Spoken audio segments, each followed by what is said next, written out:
नमस्कार दोस्तों। Pawan Singh power star Bollywood को मिलाया मिट्टी में और शाहरुख खान को भी बोलना पड़ा कि पवन सिंह पावर स्टार भोजपुरिया का किंग माना जाएगा। तो जानते हैं दोस्तों पूरी खबर।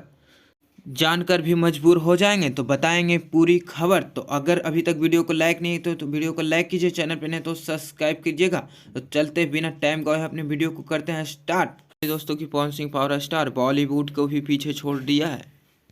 दरअसल बता दूं, पवन सिंह पावर स्टार का एक गाना रिलीज हुआ था, पाचे के नाचे अइहा। ये काफ़ी ज़्यादा ट्रेंडिंग कर रहा है। तो बता दूं दोस्तों कि एक गाना पवन सिंह के जन्मदिन के मौके पे ये गाना रिलीज किया गया था। ये काफ़ी ज़्यादा परेशान करके रख दिया है बॉलीवुड को। शाहरुख खान को भी बोलना पड़ा कि पवन सिंह पावर स्टार का गाना ये ट्रेंडिंग सेक्शन में ट्रेंड कर रहा है लाइव आकर के। ये गाना अभी भी नंबर 1 पे ही ट्रेंड कर रहा है।